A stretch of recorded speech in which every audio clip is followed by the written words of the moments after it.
second trip to Australia. The last time was something like 20 years ago, and a great deal has changed, but Sydney is a wonderful city, and so it's really a pleasure to have had the chance to see it.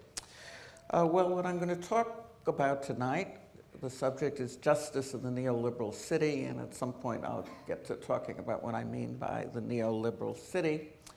And the general outline of what I'm going to talk about, I'm going to talk about why we have an ideology of neoliberalism, which is a product of political and economic forces, but is certainly not inevitable. What the philosophical bases are for my argument about justice. Talk about what's going on in planning theory right now, which emphasizes very much communication rather than justice. I'll describe the principles that I've developed in my book that's called The Just City to guide planning. I'll give some examples from New York, Amsterdam, and Singapore, and then I'll talk about policies that would produce more just outcomes in the city. So, to begin, what we've seen since the 1960s, during this period to which Alan referred, was a big attack on what had been the assumptions of planning. The assumptions of planning were that you had a comprehensive plan, that it was derived to further the public interest, that planners were really very good people with nothing but the public benefit in mind. This became embodied in urban renewal programs in many parts of the world, which succeeded in destroying the homes and livelihoods of many people. Urban redevelopment, highway building, provoked enormous amount of opposition, provoked urban social movements throughout Europe, Latin America, and the United States. And along with these urban movements, there was a group of leftist scholars who then provided an intellectual critique of comprehensive planning. The assaults on the idea of the expert who would tell everybody what was the right thing to do, who had information, who had skills, came from both the left and the right. On the left, it was an argument that technocracy, in fact, only represented the interests of the dominant classes. And on the right, it was an attack really on the power of the state, an argument that the state was too intrusive into people's lives and that the market rather than the state should be the dominant force in urban development. So there was nobody perhaps defending planning except for planners themselves, and many of them were in dissent as well. We also had a model of planning, which is, I think, what ordinary people often thought of when they heard the term planning, 5-year plans in the Soviet system. So what we saw were cities that looked very dreary with endless miles of apartment buildings that looked alike, with people who had very little freedom. And this became associated in the popular mind with planning. Planning would produce this kind of outcome.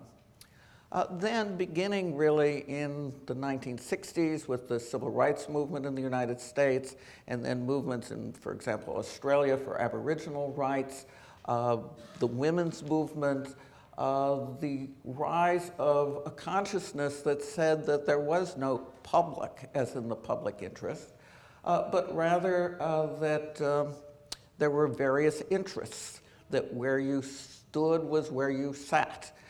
So that the idea that disinterested people could, through reason, produce a plan that would benefit the whole public without benefiting any one group in particular really became an argument that nobody across the political spectrum really accepted. Then, at the same time as we had these popular movements, we had transformation within scholarship and thinking about planning. We had enormous changes in the global system of cities and the global economy, and the urban impacts of globalization further undermined comprehensive planning. If firms could just pick up and move from Chicago to Beijing, or wherever they were moving at the time, to India, to China, to South America, or even just from Chicago to the southern United States, it really meant that you could plan to say, well, we're going to have more industry or we're going to have more something, but you had no control. The amount of control that planners had over their localities weakened, and it seemed like the only way to get investment was to compete for that investment by giving, by what's been called the race to the bottom. We've seen deindustrialization and deurbanization in the West changing the nature of what cities do. So that when you think about the model of urban renewal, you think about what the early planning theorists like Ebenezer Howard and Le Corbusier were reacting to.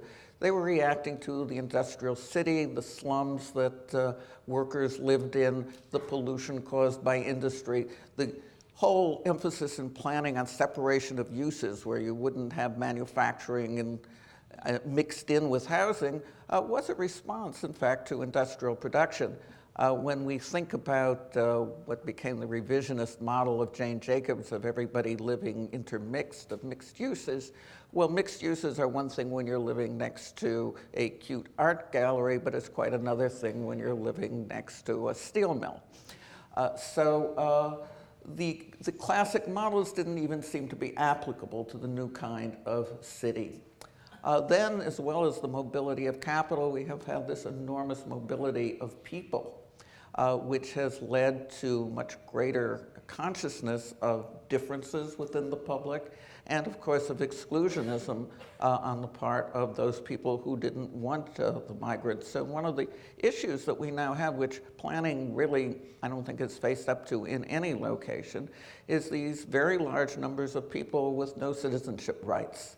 So we're talking about undocumented immigrants in the United States, we're talking about the floating population in China, we're talking about all the contract workers in the Middle East and in places like Singapore, so that we're looking at a very different situation than the post-World War II situation, when cities seemed stable, when their economic basis seemed, well, I grew up in Cleveland, Ohio, which is one of those places that now is shown as one of the kind of sad cases within the United States. But I was taught that we had a wonderful economic base that would, diverse economic base, because there was diverse kinds of manufacturing. Who would have expected that all the manufacturing, whether it was light or heavy, would simply depart, and that the major industries of Cleveland now, in fact, are universities and hospitals. So these kinds of changes were not at all anticipated. So what if planning is supposed to be about the future? Well, people kind of didn't expect the future that was going to, in fact, happen. So these classic models became obsolete. The idea of comprehensiveness became obsolete, because what we really see in virtually everywhere now is project planning rather than comprehensive planning. There is a kind of resurgence of the idea of comprehensive planning in terms of resilience, planning for resilience, and I don't want to even go into that, but that's only one little way, I think, where the idea of real comprehensiveness has come back.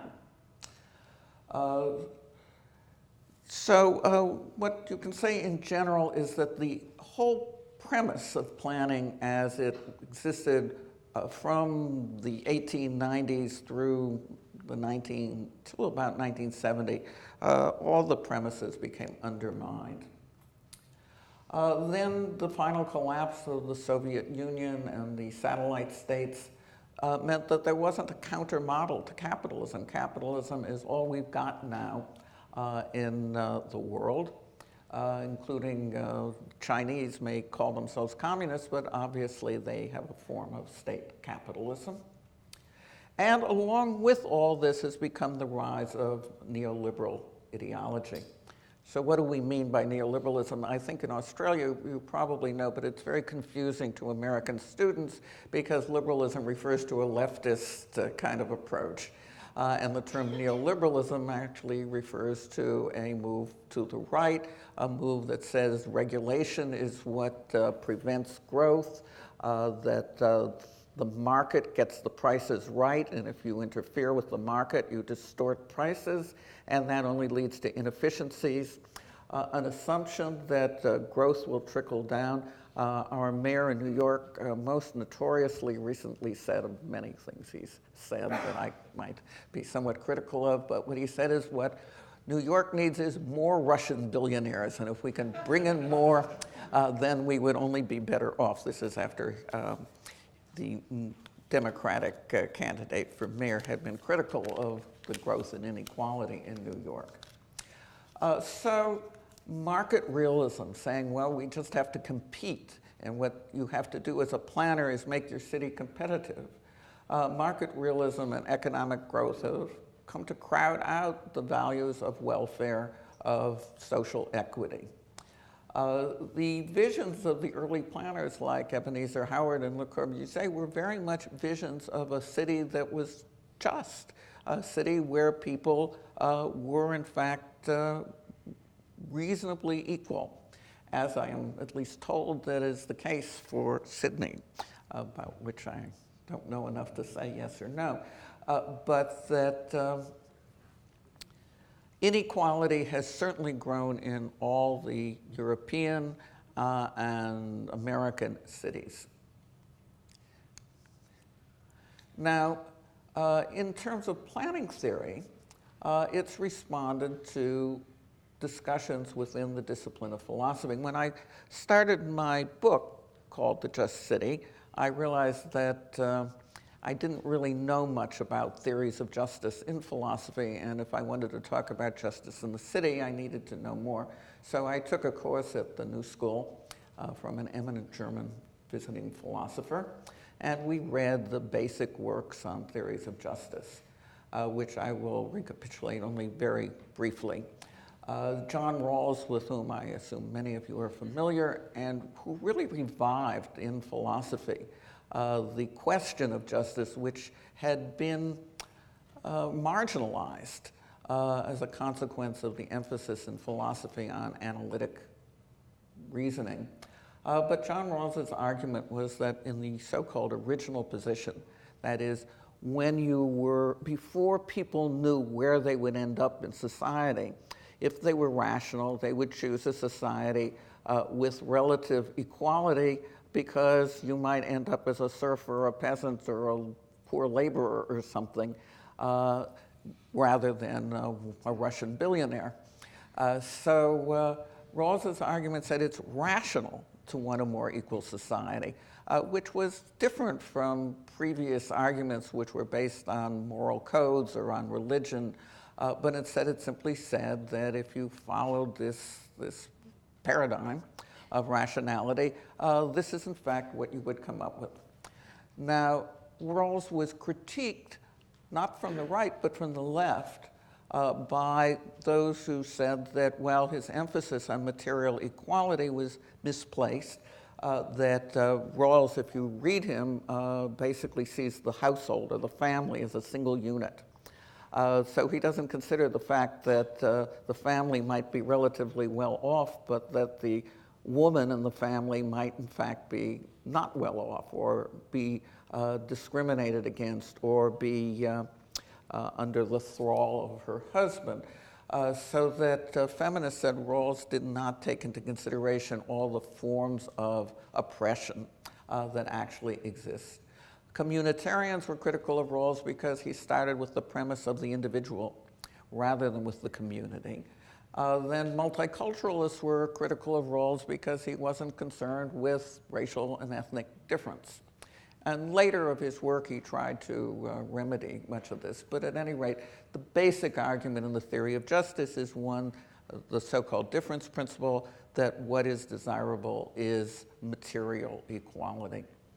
The philosophers that I find most useful in terms of my thinking are Amartya Sen and Martha Nussbaum, who developed what they called the capabilities approach, which essentially tries to take in all these different variables. And so the argument is that people should have the opportunity to fulfill themselves, and that this meant political and educational and health and various kinds of ways of assessing people's situation beyond simply their income status.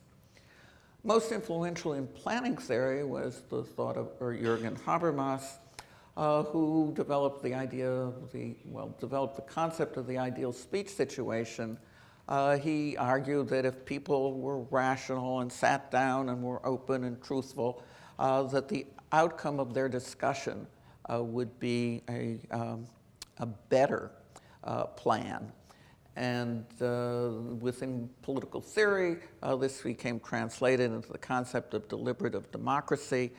In other words, it's through deliberation, through interaction, that we come out with the best solution. So rather than a technocrat or a planner saying what should be done, what you had were ordinary people getting together and discussing, and that the outcome would be a better one than anybody's original concept. There continues in philosophy to be a concern with class inequality, but Marx has been so discredited for reasons not entirely fair. But at any rate, the discrediting of Marx means that Marxist thought has been largely marginalized, except on a very small minority of thinkers. But even if you accept Marx's argument concerning the logic of capitalism, which largely, in fact, I do, that one can't accept the reductionism of Marx, which says essentially that the economy is the total determinant of all things. So you have to bring in all these different variables of race, of ethnicity, of gender, and we had, of course, the gay movement as well.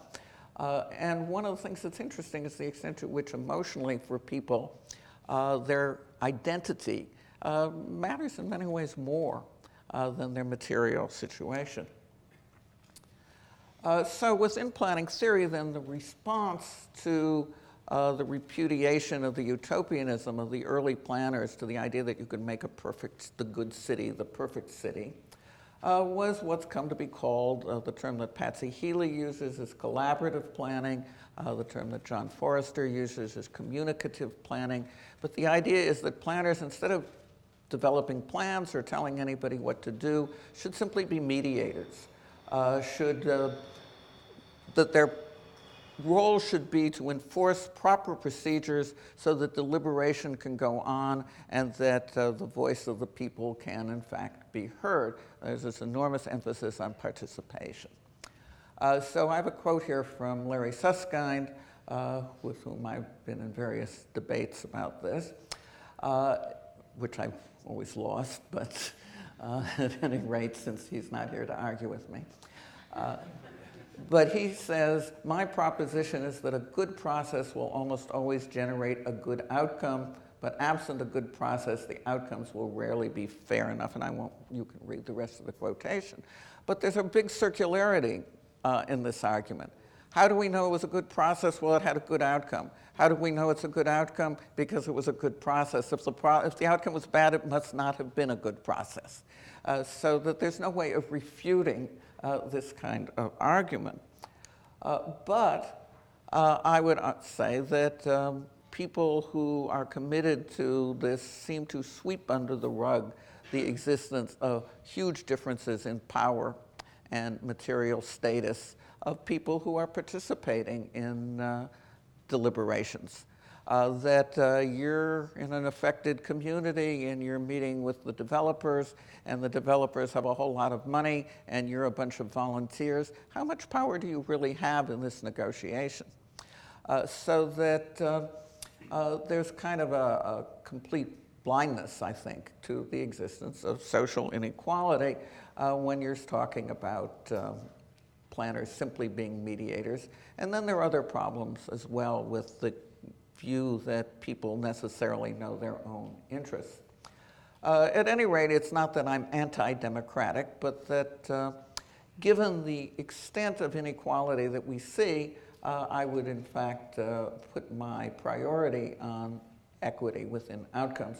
So at any rate, I took the arguments of these very abstract philosophers, drew out of them three principles, which I regard as the three principles that should guide the just city, or the three principles of justice for the city, and these are democracy, diversity, and equity.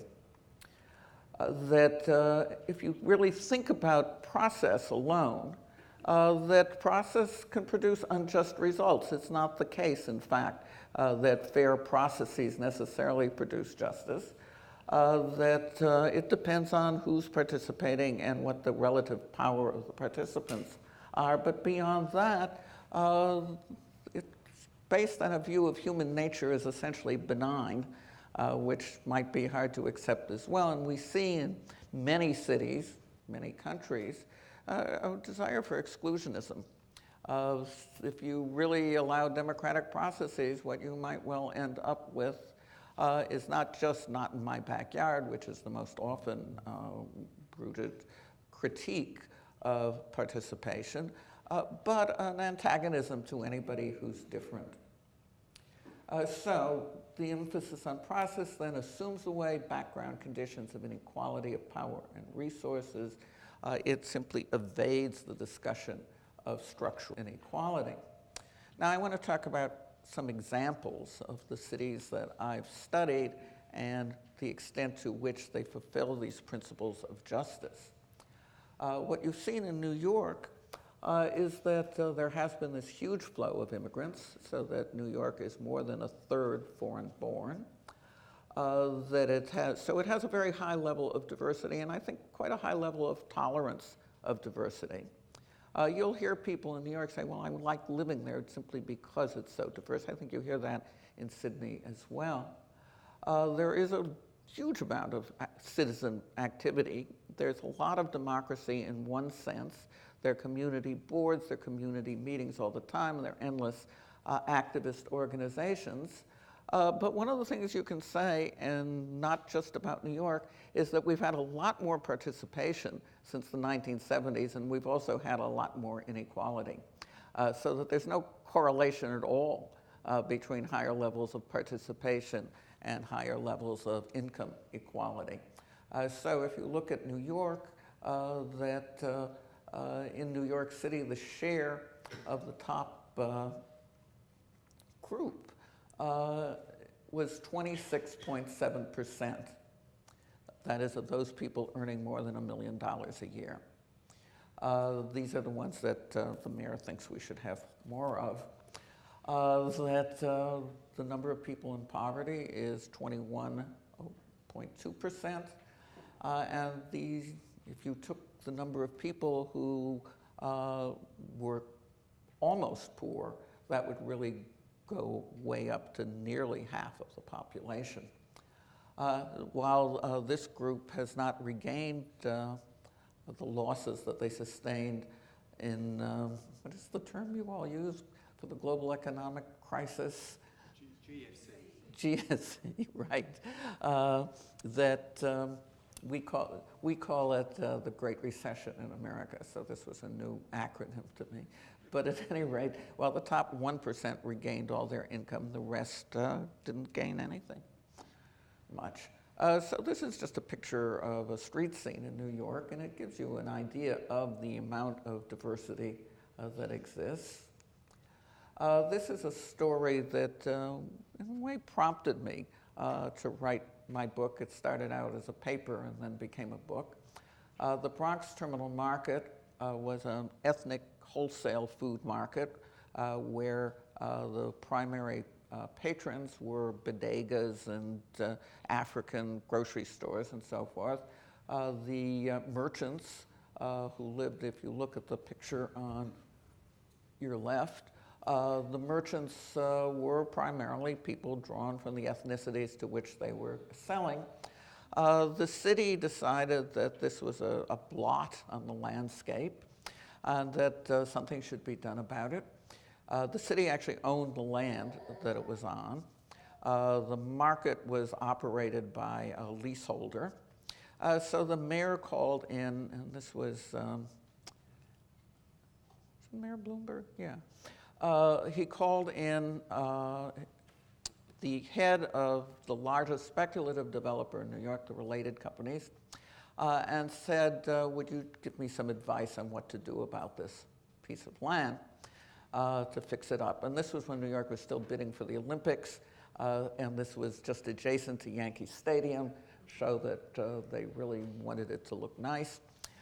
So the guy who was head of Related said, oh, well, I think it would be a good place for a shopping mall, a retail shopping mall of the suburban variety. So they said, wow, that's a great idea. And then guess who got to build the shopping mall? So the merchants were in a merchants association, and they thought if they lost their critical mass, they'd lose their businesses. They retained a law firm, which retained me to try to come up with a counter plan to the city's plan. And we lost, to make a long story short. And there was absolutely no responsiveness to these merchants who actually had to work in rather difficult conditions. And I proposed that there could be a combined retail and wholesale market, or they could move the market en bloc to another location. But it turned out there was no other possible location in the whole city of New York. Because, in fact, in the Bronx, where there's plenty of vacant land, I sent my research assistant out on his bicycle to find sites that were zoned industrial where it could be moved. It turns out all these sites were being held in spec in the hope by the owner that the zoning would change and they could get a more profitable return than they could by leasing it to a market. So at any rate, the market was torn down, and you see on your right the current, as it's called, mall at the Bronx Terminal Market. Now, in contrast to New York, where developers basically get their way, there are the models that I like to look at of Singapore and Amsterdam. The reason I've done as much comparative research as I've done is because I always thought, as an American, that, well, there must be places that are still capitalist, but produce more equitable results. And that led me initially to go to Amsterdam. Then more recently, I've been in Singapore for other reasons, but that it also presents an alternative model. I mean, these are both cities within a capitalist political economy. They are both cities that economically do quite well, but they are cities which simply produce a better outcome for most people.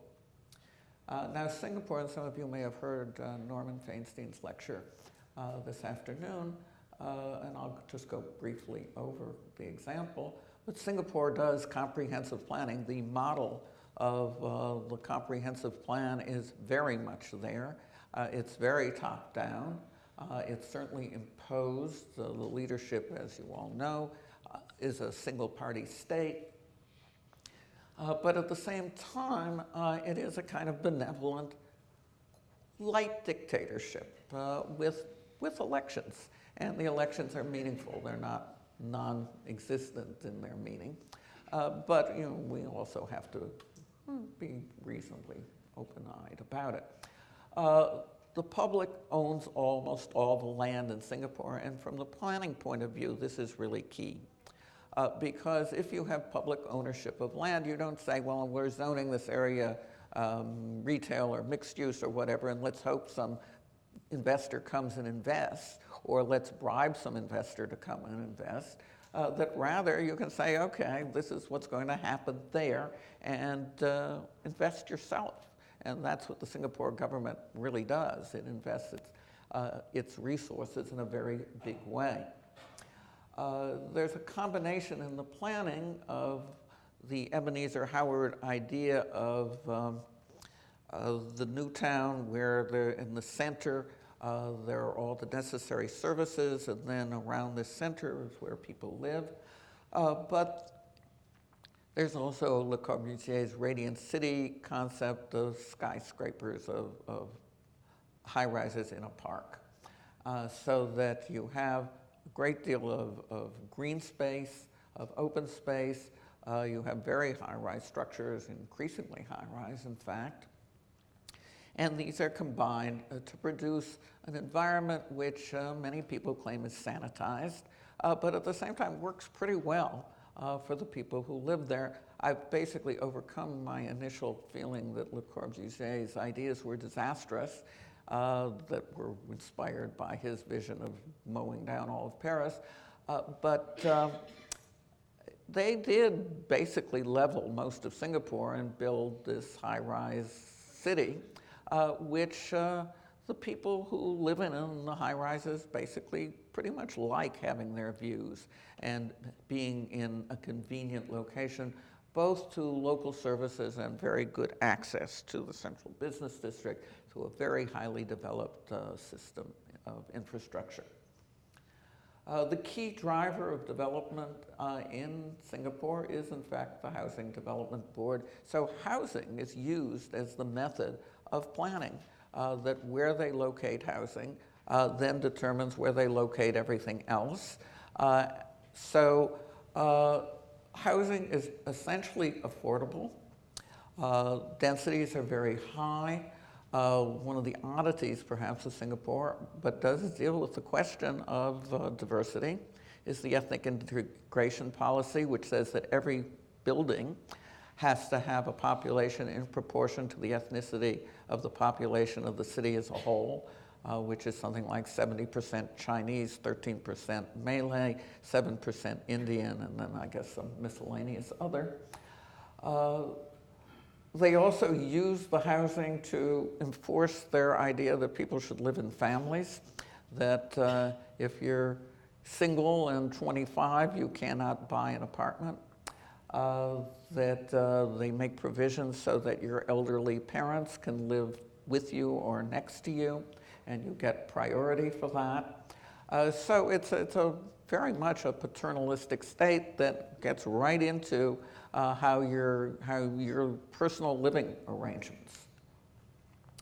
One of the ways they dealt with street vending, the way they dealt with street vending was to force all the vendors into so-called hawker centers, which themselves have an ethnic integration policy so that you can buy in each one of them Chinese food, Indian food, and Malay food.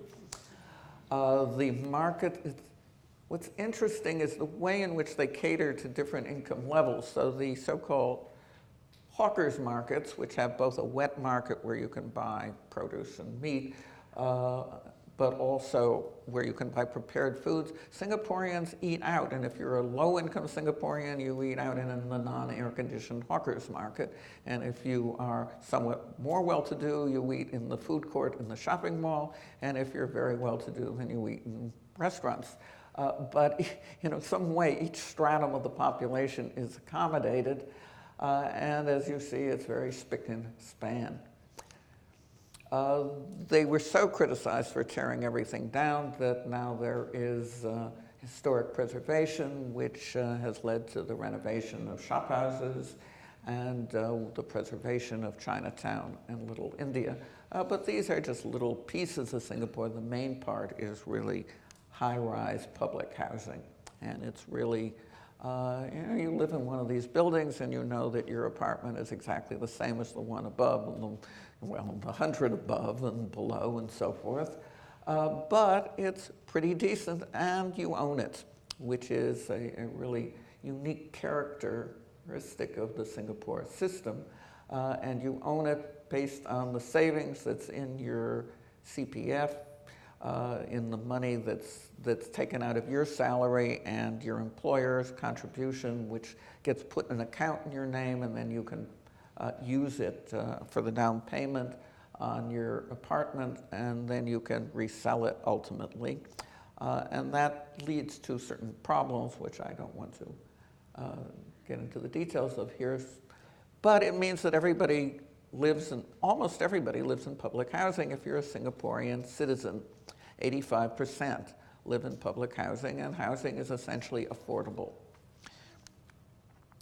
Amsterdam also is a city where the public owns the land, where there's comprehensive planning, where, in contrast to Singapore, there's very strong democracy. Amsterdam had a system until quite recently of neighborhood government and little consuls in every one of the neighborhoods. It certainly still has lots of community meetings, but it's backed away from the district government system. The land, as I said, is publicly owned, and as in Singapore, the fact of public ownership of the land meant that if they wanted to build a housing project somewhere, they could just do it. There wasn't going to be any way of stopping them. And one of the questions I asked when I first started going to Amsterdam is, why is it that developers were willing to allow this system? Why weren't they, as in the United States, public housing was so heavily opposed by real estate interests as to never get anywhere? And in Hong Kong, public housing, which was a very large system and very comparable to Singapore's at one time, is being reduced, limited seriously. Again, it's because of very powerful real estate interests. But in Amsterdam, these interests, at least until now, hardly existed. And what the response I got was, well, they could always get an expected rate of return. That is, there was no risk involved in private development, in part because demand was always high and the supply was always limited. And so developers were willing to go along with this system. They didn't fear the competition of the development of social housing. So in Amsterdam, as in Singapore, you had strong planning. The Garden City model was one that was used. There was lots of historic preservation. Nobody would ever have dared to demolish the center of Amsterdam, the old canal houses. But there was virtual civil war over whether or not they were going to demolish, this was during the 1980s, the so-called 19th century ring, the area around the historic center. There was a social movement of opposition. If you're in Amsterdam and you go into the subway station in Newmarket, you'll see these huge photographs of people being dragged out of these houses. That is, they now celebrate the opposition to the planners. And if you read the official history of planning that the Amsterdam Department of Planning puts out, what you see is that they say, well, we were wrong, which is kind of endearing. So they then backtracked from the concept of demolishing structures that were considered obsolete. Even though in Amsterdam, you have to realize that rehabilitation is an extraordinarily expensive proposition because it's all sitting on water. But they used social housing, as in Singapore, as the instrument for land development. And for a couple of decades, 90% of new construction of housing was all public housing. However, it's now been reduced to about 30%, which in the United States would be a phenomenally high number, but which in Amsterdam represents a very big reduction from their previous commitments. We see in Amsterdam some amount of ethnic clustering, and there was actually very little economic segregation, but that has increased in recent years, basically because Amsterdam is retreating from the social democratic model that it had, that district government, as I mentioned before, has ended.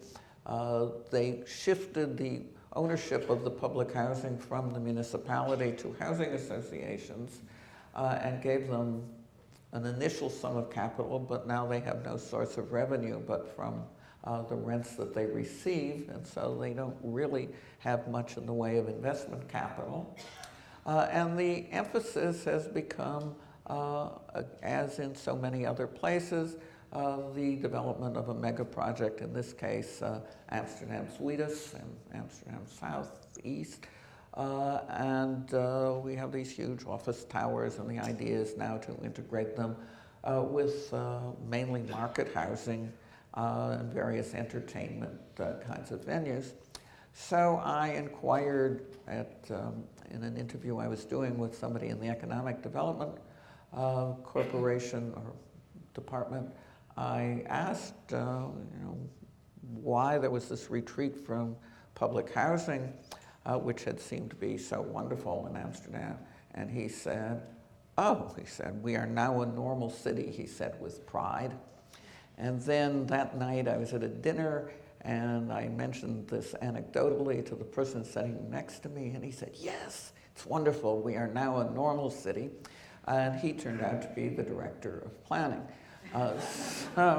What you see is that the ideology that says normality is being competitive, normality is letting the market do its work, normality is letting the market set the price, that this is now everywhere, even in places that were really bastions of social democracy. This is true in Stockholm, where I recently was as well. But why is it? Is it because we have to have the market? Is it because globalization says that there's no other possibility? Well, you can look at the Singapore example and see that it can't be resisted. And one of the things I might also mention about Singapore is that they don't have an income limit that says, well, if you're in this apartment and your income goes above some level, you have to get out. They want to keep well-to-do people in public housing, and that, of course, means it's not undesirable. It's not considered a place where people who are respectable don't live. In the United States, public housing is usually referred to as the projects. And if you say you live in the projects, that doesn't sound good. And now my husband teases me because since we retired, we bought a condo in what some people might construe as a gated community. There is no gate, but there are kind of two pillars when you enter it that are gate-like, and there's a guardhouse which is unguarded, but there's also a sign that says private road. So we decided we'll call it the project when we refer to it. And so when people ask where we live, we say we live in the project. What you're seeing then is the idea that normality is middle class or upper class, privately owned housing. It's not a hugely subsidized public sector, but affordable housing is in fact the most important thing that can be done, I think, at the municipal level in terms of dealing with the level of inequality that we're seeing. This is a picture of Amsterdam West, and these were post-war public housing projects, which they are now partly renovating. So this is an example of a renovated one, and then others they are tearing down, so they're simply reducing the amount of public housing that's there.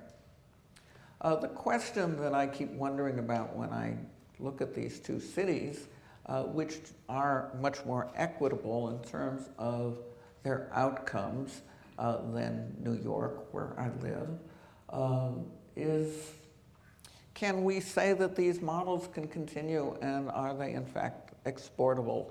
Are they examples that any place else can follow, or is this sui generis? Certainly context matters. That one of what you see is that Singapore is in fact a recent state. It arose out of an anti-colonial movement, and then it was kicked out of Malaysia, so it was a very peculiar set of circumstances that led to its birth. Its leadership, Lee Kuan Yew, in fact had been a reader of Henry George, who believed that there shouldn't be increment that private developers could gain from the investments made in their surroundings. That is, that there shouldn't be an unearned increment that comes to you not because of anything you did, but simply because of the community of which you're a part. So he took this idea and he said very specifically, in fact, that they were going to confiscate land at less than its value, because why should the person who just happened to own it get this kind of benefit? So he was a combination, he still is because he's still alive, an odd combination of socialist, populist leader, I guess you would say authoritarian, but not authoritarian the way Mao or Stalin was. And he had a big popular following. One of the things about the Singapore state and the Singapore government is that it has a considerable level of legitimacy. It's not simply imposed on the people there. And it's so succeeded in producing economic development that people know that their grandparents were dirt poor and they're now living comfortably. So that causes a level of legitimacy. If in fact they had a serious economic downturn, then it would raise interesting questions in terms of the government. Since Singapore, when it became independent, had no natural resources of any kind, it was seen that it was necessary to do a great deal of planning. It was necessary for the state to invest. It was necessary to have forced savings, which is what then the money for housing development came out of. Certainly there are very different modes of government in these two cities, and very different, of course, geographic locations. So can we say, oh, well, we'll just transport it somewhere else? No, I don't think you can. But I think there are some general principles that one can draw out of them. One is that land gives much greater control to the state, and if the state is committed to equity, it can use that public ownership in ways that are widely beneficial. Local government can't redistribute income in the way that national governments can.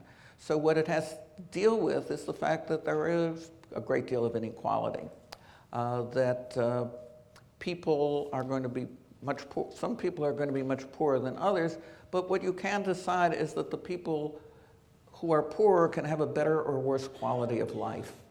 And one of the ways they can have a better quality of life is by having better housing. So that by a commitment to using public money in publicly held land for producing housing that is affordable, or requiring it if the land isn't publicly owned. But I guess my argument is that publicly owned land gives them much greater leverage in terms of producing cheap housing. That if you look at how diversity is handled in these two cities, they're both places which are quite ethnically diverse. It's very different, and if you look at how it's done in New York, it's also different. And in all three cases, you certainly have people who are opposed to further immigration, but that by and large, if you have a government that's committed to tolerance and committed to ethnic diversity, that it works, that you do get it. It's when you have leadership that sees that it can get elected by opposing outsiders that you run into serious trouble. So there are various ways that diversity can be handled, but it can in fact be handled. And again, that's something that's at the local level, that isn't simply a national issue of national immigration policy. We now actually have cities in the United States which have decided the only way that they can maintain their economic base is by attracting immigrants. And so they're trying to get immigrants to come because they see them as being, in fact, entrepreneurial. Whether you can have a high level of democracy and a high level of equity is, to me, simply a question, because I don't think that necessarily democracy does produce equity. In the 19th century, when the suffrage was expanding, there was great fear on the part of the upper classes that once everybody got the vote, the first thing they'd do would be to take their money away from them. But surprisingly, that has not happened. What we see instead are that there's a tendency of people to see their enemy not as the upper class, but as the people beneath them, as the people beneath them trying to take away what they've got instead of the people above them who've already taken away what they've got. Now, whether the model in Europe of European social democracy can withstand financial crisis. And neoliberal ideology is, to me, now quite problematic because what we're seeing is retreat almost everywhere. In Southern Europe, of course, it's being forced upon them especially by Germany in particular, but by the austerity programs. And in Northern Europe, a model that they were very proud of for very long is being threatened, and they will say, well, it's inevitable, but I'm not sure that it is inevitable, that you have to see the role that ideology in fact plays. One conclusion I came to in my book, and think you have to think about, is that these values that we want of equity, diversity, and democracy don't necessarily all work together. That democracy can in fact produce lack of diversity and lack of equity, that diversity tends to lead to divisiveness and people not seeing that they have a whole lot in common. That one of the reasons I think that the social democratic city in Europe existed when it did was because both as a consequence of the Second World War in particular, which made people see themselves as part of a community, but also because of greater ethnic homogeneity, that people saw those who were less well off as in some way part of their own community and not people who were different. And then, as I said before, the context and the historical moment make what your choices are going to be different. We're looking at Amsterdam with centuries of history of a bourgeois society, which had always had a very strongly philanthropic impulse, while in Singapore we're looking at a place that was extremely poor, didn't have a bourgeois society at all. Nevertheless, I think we can say something about policies which do promote greater equity. I've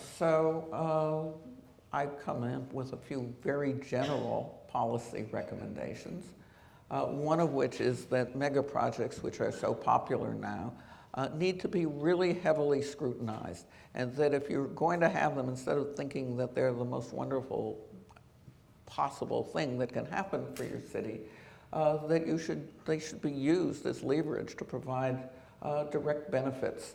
There's now a good deal of effort in various parts of the United States to have minimum wage requirements associated with anything that gets a public subsidy. So that in Los Angeles this has been actually enacted, and there's a movement likewise in New York which says if a developer is going to get breaks in order to build this mega project, then what goes on in that development should be subjected to greater regulation. So a living wage, amenities that the public can use, requirements of local employment and training are all demands that can be made and here we're talking, I suppose, about cities where developers want to go, and it's a much bigger problem if you're, of course, in cities which are in terminal decline in the Detroit model. What I would say about planners is that they can't just be negotiators and arbitrators and middle persons, but they should play an active role. And even the very words they use, if you talk about justice and equity, it has a different effect than if you talk about competitiveness and growth.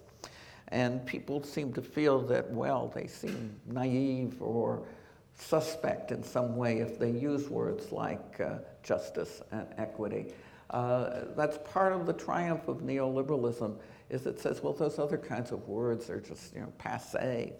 They're what people talked about during the, 1930s, but not now. And that now, if we're smart and cutting edge and all, we just talk about creative people and competitiveness and not about equity. So the planners should constantly say, look, these are alternatives which would in fact benefit those people who are disadvantaged. And they should say these are, as in my case of the Bronx terminal market, these are proposals which disproportionately benefit those who are well off. Part of the debate in the Bronx terminal market, the defenders of it said, well, it would create, quote, create all these jobs.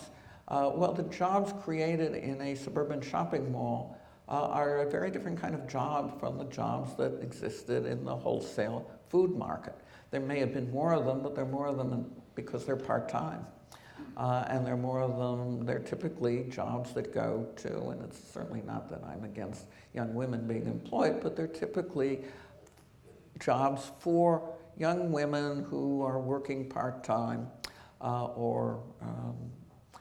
and at very low wages, while the men who worked in the market were most of them immigrants, and were receiving a much higher level of income. And these are the people who have the hardest time finding work. That is, these are the people who really have been displaced by deindustrialization, and then many of them lost their jobs.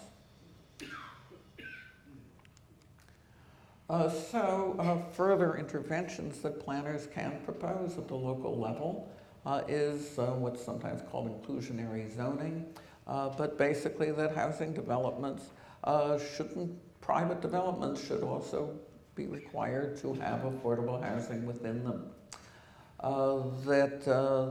One of the aspects of neoliberalism that's been widely accepted is that demand-side subsidies, that is, subsidizing rents as opposed to building housing, are better, more efficient. And this is, of course, what any conventional economist always decides, but that we have a very declining supply of affordable housing, and that without public subsidy of the supply side, it's just going to be less and less. Moreover, what we've seen, and we're seeing this now in Hong Kong, is what's been called residualization. That is, if you very much limit the supply of public housing, that housing becomes stigmatized. Relocation simply for the purpose of economic development. What we've seen in the United States is in the so-called Hope 6 program, that public housing has been torn down and people are involuntarily relocated. And the argument is it's good for them because they were in these areas of concentrated poverty. So another principle is to say that forcing people to move when they don't want to is not something that we should promote. Then economic development programs really need to give priority to the interests of employees, which means living wage, and small business owners.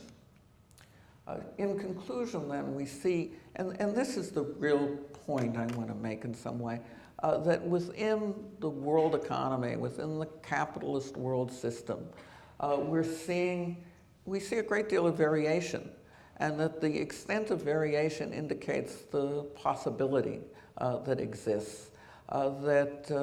One of the, without saying that the end of the Soviet Union was a bad thing, that nevertheless the lack of its existence has meant that there's not a threat out there, not a threat that makes people who have power fear that if they don't do something to remedy disadvantage, if they don't address inequality, that people will become communists.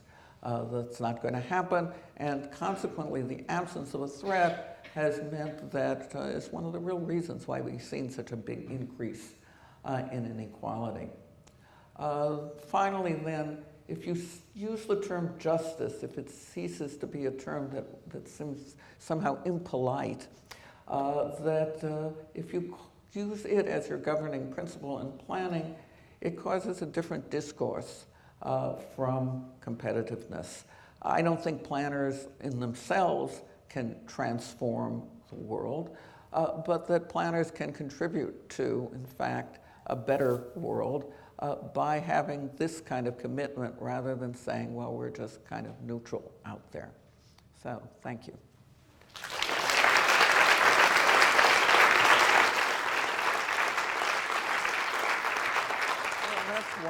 interested in Singapore because it does, in fact, give me hope that it can withstand these pressures.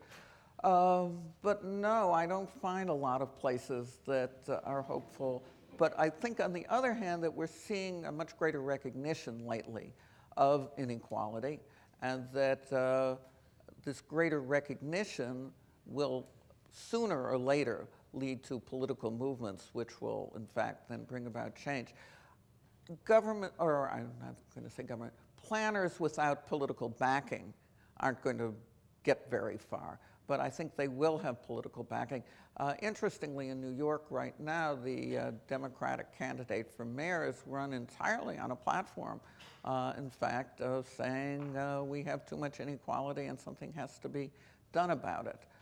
Now, whether he's actually going to do anything about it when he gets in office, I don't know, but it's one of the few examples that I know of where this has been the reason or the program of a political candidate. In the United States, people don't usually make those kinds of statements. Well, I think what's interesting about the California minimum wage law is that one of the things, and this I guess is particular to the American context, is American labor unions always wanted to deal only in the contract and only set wages through the contract rather than caring a great deal about legislative victories in terms of wages and as far as that goes, health provision. Because they wanted to say, well, for our members, we've got you health insurance and we got you a decent wage. But this, of course, left out all those people who weren't in unions. Then, as unions have shrunk as a proportion of the working population, it means that fewer and fewer people actually have the protection of the contract.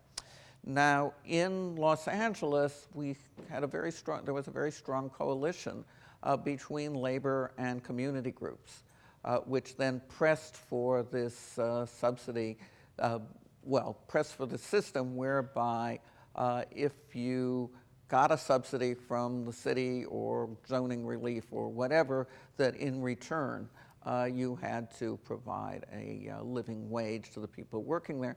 And now I think that's one of the things we may well see in New York under the next mayor. The present mayor has opposed it very strongly. So I'm not sure if I'm quite answering your question, but it requires a coalition between, I think, labor unions, which have an institutional structure that community groups, by and large, do not have, and community groups to get this kind of state regulation.